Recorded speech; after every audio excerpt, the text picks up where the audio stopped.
opportunity to look back, to reflect, and to reset and realign ourselves to what God's purpose is for our lives. I read this morning where it says we desperately need the power of the Holy Spirit in our lives.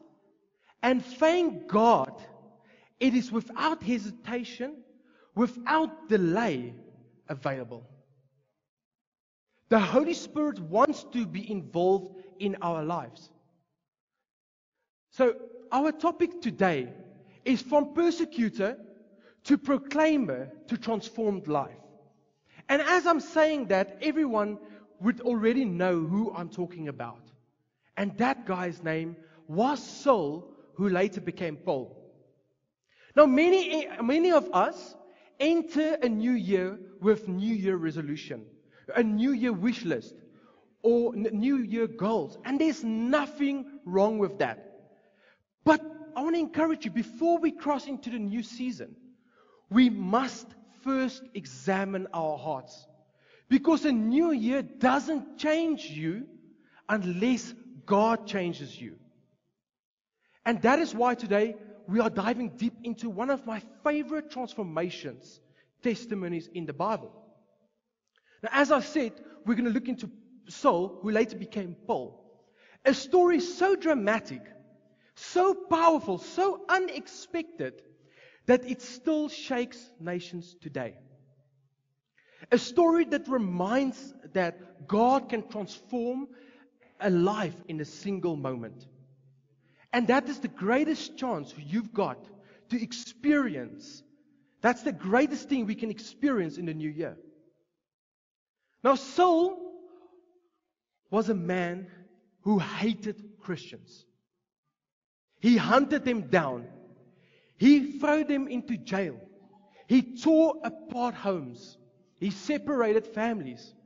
And he did this believing he was doing God's will.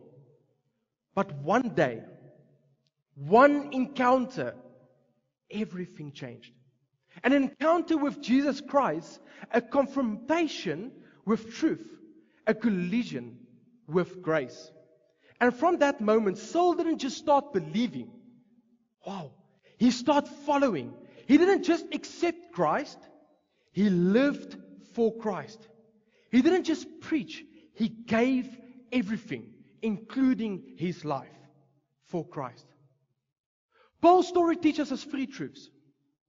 God can reach anyone. No one is too far gone. God can redeem any past.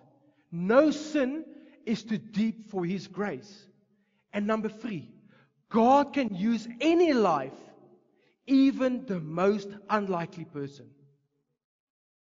Turn to someone and say this: God can transform you right now.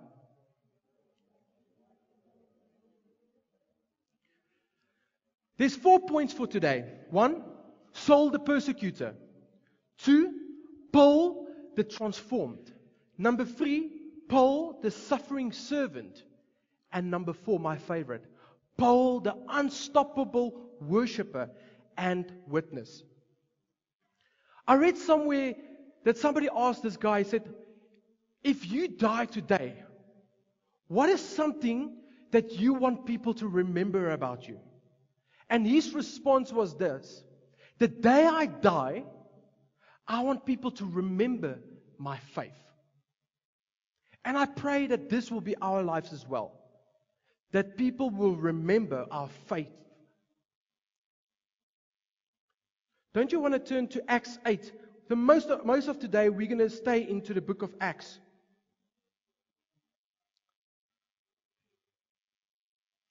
Acts 8, verse 3.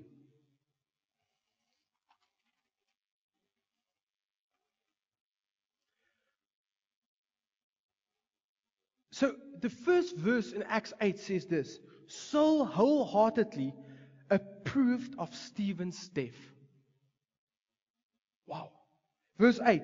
But Saul began ravaging the church and assaulting believers, entering house after house and dragging off men and women, putting them in prison.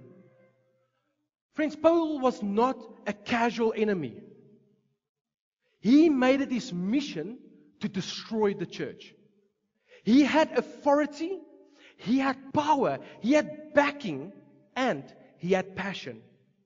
But passion without truth is dangerous. He dragged off men and women. He didn't care if they were parents, widows, new believers, or young people. That didn't matter. He saw Christians as poison. And he wanted to wipe them out completely. In his mind, he was defending God. In reality, he was fighting against God. Church, we need to be careful. You can be religious, but wrong. You can be passionate, but misguided. You can be sincere, but sincerely mistaken. Now, Saul was trained under a guy's name, I'm going to do my best, is Gamaliel. Saul was one of the greatest Jewish teachers. He kept the law. He knew Scripture. He was respected and feared. But knowledge without revelation leads to pride. I want to read that in 1 Corinthians 8.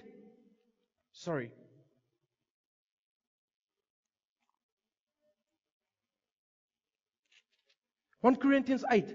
It says, we know that we will have knowledge concerning this. Knowledge alone makes people self-righteous and arrogant.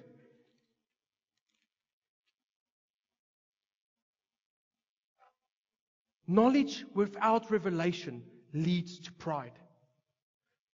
Saul was full of Scripture in his head, but empty in his heart of Jesus.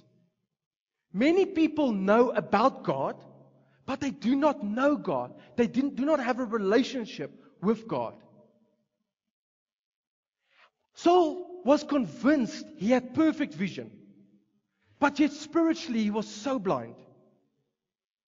Many people today think they see clearly because they go to church every Sunday. They know Bible verses from heart. They grew up religiously. But unless Jesus opens your eyes, you are still blind. Saul teaches us this. You can know the Bible and still miss the offer. Don't you want to turn to Acts 9, verse 3 to 5? And he was traveled, he approached Damascus. Now this is Saul and them. They were on their way to Damascus, not to go have a New Year celebration, bring and share. They went for one purpose, to go sort out believers. As he traveled to approach Damascus, and suddenly light from heaven flashed around him. Listen to this. Displaying the glory and the majesty of Christ. And he fell to the ground and heard a voice from heaven, saying to him, Saul, Saul, why are you persecuting and oppressing me? And Saul said, Who are you, Lord? And he answered, I am Jesus, who you are persecuting. I am Jesus, who you are persecuting. Did you notice he didn't say, Why are you persecuting my people? He said, Why are you persecuting me? When we attack the church, we attack Jesus. When we bless the church, we bless Jesus. This is Jesus' church. Now Saul fell to the ground, the proud prosecutor, humbled by heavenly light. Some of us won't change until God knocks us down. Sometimes God must stop your journey to save your soul. Like I said, Saul was on his way with a goal to sort out the Christians. He had backing, he had power, he had authority. And look at what Jesus did. Acts 9, verse 8 and 9. It says, Saul got up from the ground. This is after the light was shown. Saul got up from the ground, but though his eyes were open, he could see nothing. So they led him by the hand and brought him into Damascus. And he was unable to see for 3 days, and he neither ate nor drank. His eyes were open, but yet he could not see. The man who thought he could see everything could suddenly see nothing. His life changed. God was performing spiritual surgery, closing natural eyes so you can open spiritual ones. Sometimes God must shut every door, silence every single distraction, and isolate you so He can talk to you. Acts 9 verse 17. Acts 9 is one of my favorite books of the Bible, where he says, verse 17 and 18. So Ananias left and entered the house. So Ananias was a disciple of Jesus. Not one of the disciples, the 12 disciples, just the ordinary disciple. So Ananias left and entered the house, and he laid his hands on Saul and said, Brother Saul,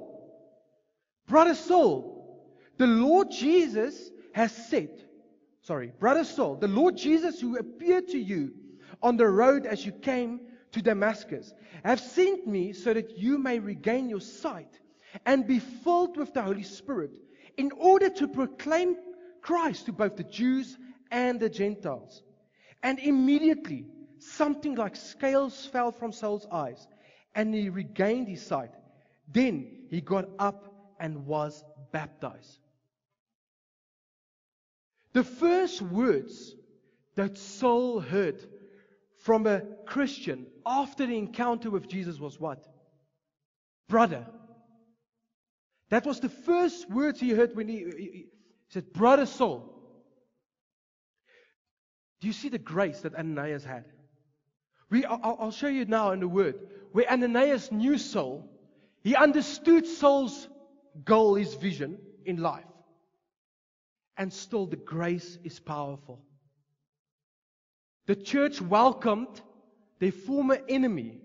God used a regular disciple like Ananias, not a famous preacher. He didn't send Peter, Matthew. He sent Ananias to heal one of the greatest apostles in history. If I can encourage you to take one thing away from this message, is this next statement. Never underestimate your role in someone else's calling. Never underestimate your role in someone else's calling. Acts 9 verse 15 says, but the Lord said to him, go. Now this is Ananias. Jesus is speaking to Ananias. Ananias knew, like I said, what Paul did. So he said, but Lord, I can't go to that man. I know that man. I know he's... But the Lord said this. But the Lord said to him, go, for this man... Amplified so it's so beautifully. But the Lord said, go, for this man is a deliberately chosen instrument of mine, to bear my name before the Gentiles and the kings and the sons of Israel. Isn't that powerful? He is deliberately chosen instrument. God didn't just save Saul, He recruited him. From Saul, where he was the destroyer of the church, to the builder of the church. From trying to stop the gospel, for carrying it across nations. My opinion, Paul is one of the best missionaries ever existed. Acts 9 verse 16. For I will make clear to him. Now, Jesus is speaking this to Ananias. He said, for I will make it clear to him how much he must suffer and endure for my name's sake. Wow. How much he must suffer for my name's sake. Paul's calling came with a cross. It came with suffering. Now, Paul's life of salvation was not easy. He didn't receive fame or comfort or applause. he received a calling marked by suffering. Don't you want to turn to Acts 21?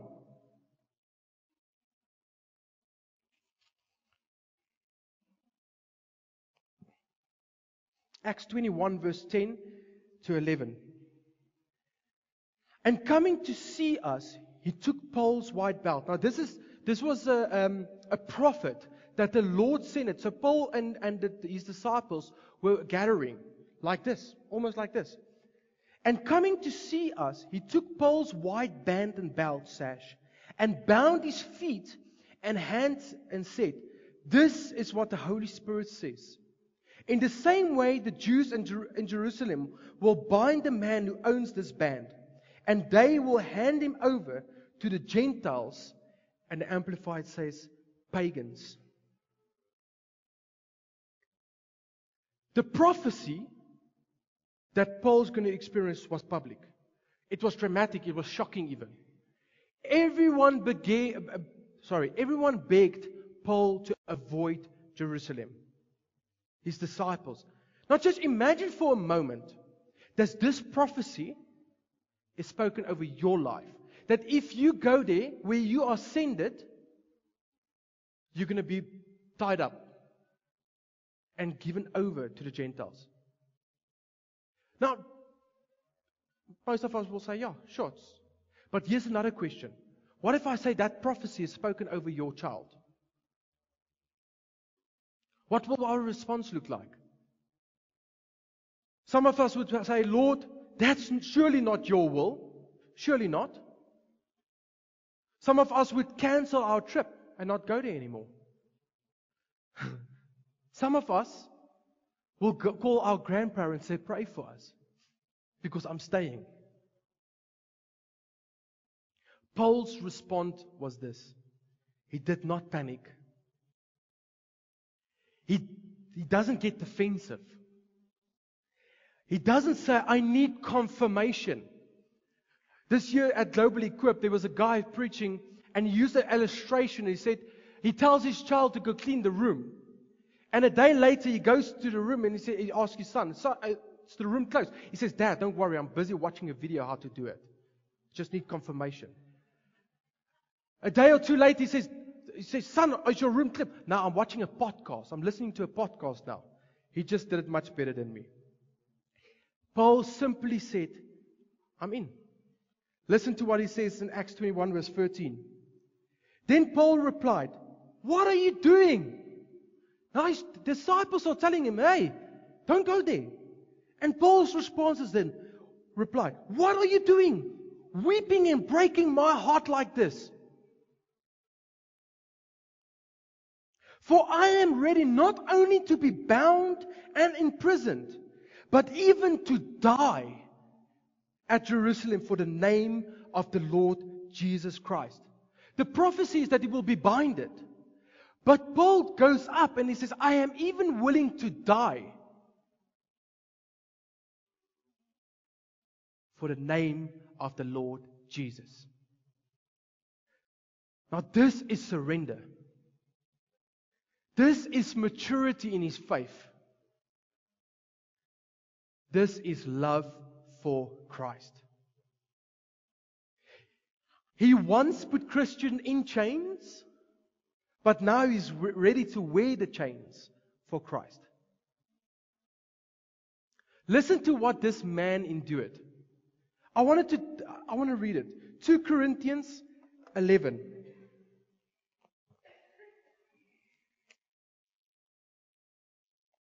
2 Corinthians 11, verse 24.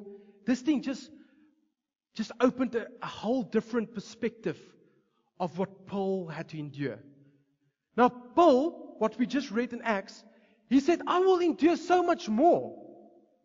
Maybe Paul is just saying it because he's not there yet. He's not there, so it's okay. I'm just saying, I'll suffer for Jesus' name. But did he? Listen to what he says in 2 Corinthians 11, verse 24 to 28. 5 times I received from the Jews 39 lashes. Now, 40 lashes means the death penalty. 5 times he received it 39 times. 3 times I was beaten with rods. Once I was stoned. 3 times I was shipwrecked. A night and a day I've spent adrift on the sea.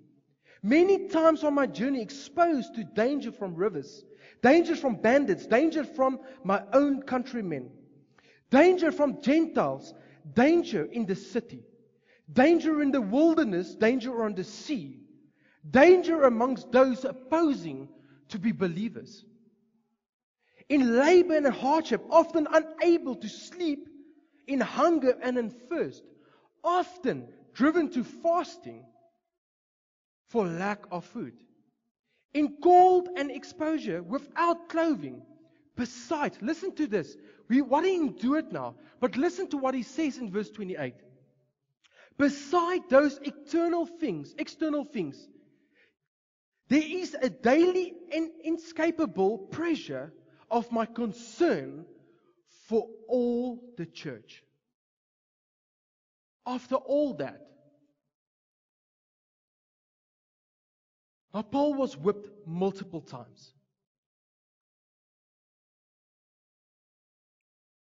He was imprisoned again and again. Beaten, stoned, shipwrecked, lost at sea, starved. I like how Paul says, I'm starving, so that's an opportunity to fast. I love it. He's not telling God how big his problem is. He sees the problem and he glorifies God in it. He was cold, tired, lonely, but yet still he declares in Philippians 1:21. He says, For to me to live is Christ, and to die is gain. After all of that, he still says that. Only someone transformed by Jesus can speak like that. 2 Timothy 4 verse 7 says this, I have fought the good fight. I have finished the race. I have kept the faith. Paul did not quit. He didn't give up. He did not compromise. He finished the race. God set it before him. May we also finish like Paul. Paul didn't just preach. He praised. He didn't just endure. He worshipped. He didn't just survive. He witnessed. Acts 16, verse 23 and 24.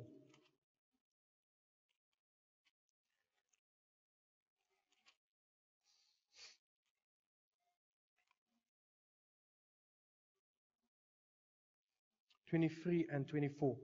After striking them many times with rods. Now this is Paul and Silas. After striking them many times with rods, they threw them into prison, commanding that the jailer to guard them and securely. He have received such a strike command through them into the inner prison dungeon, and fastened their feet in the stocks. They were fastened. They were striked. They were thrown into the dungeon. Their backs were bleeding. Their feet were locked. The prison was dark. That sounds a little bit of pressure. That sounds like an uncomfortable situation. But their hearts were not defeated. Verse 25 says this. But about midnight, when Paul and Silas were praying and singing hymns to praise to God. Friends, this is what we do in our trials and tribulations. Every situation, good or bad, if you feel your back is against the wall, you're in the darkest hour of your life, this is what we need to do. But about midnight, when Paul and Silas were praying and singing hymns to praise God, and the prisoners were listening to them. Do you see that opportunity for ministry? Midnight represents a dark hour, the darkest hour. When you don't understand, when you don't see answers, when you feel trapped, when you feel your heart is hurting.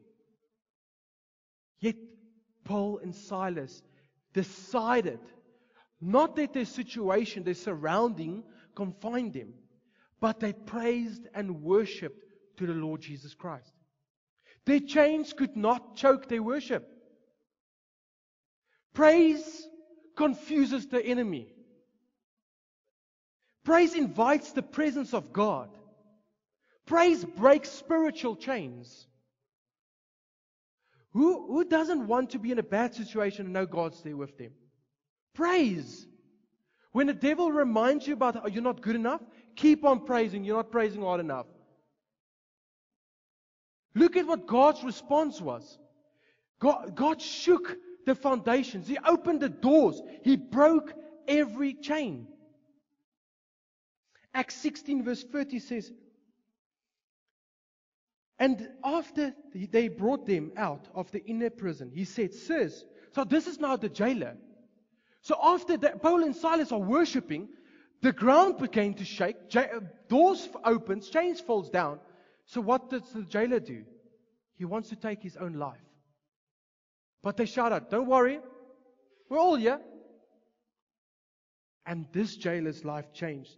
And after he brought them out of the inner prison, he said, sirs, what must I do to be saved? And they answer, believe in the Lord Jesus as your personal Savior and entrust yourself to Him, and you will be saved, you and your household, if they believe. When Paul and Silas were stuck in a not comfortable situation, they chose to praise and worship God, and somebody got saved because of that. The jailer who once guarded them now kneeled before them and cleaned their wounds. Paul won a soul in prison because of obedience. Sometimes God puts you and myself in uncomfortable places because there's someone who needs to have an encounter with Jesus. What does this mean?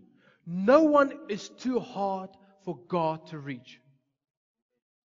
If God can save soul, He can save anyone in your family.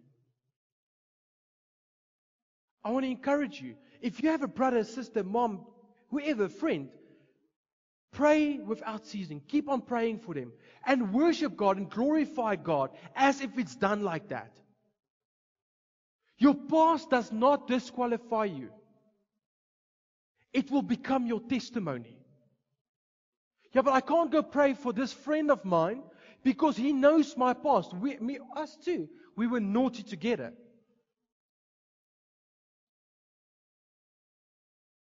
I think if somebody could use that excuse, it was Paul. Following Jesus requires no half-hearted faith. It means full devotion. Surrender.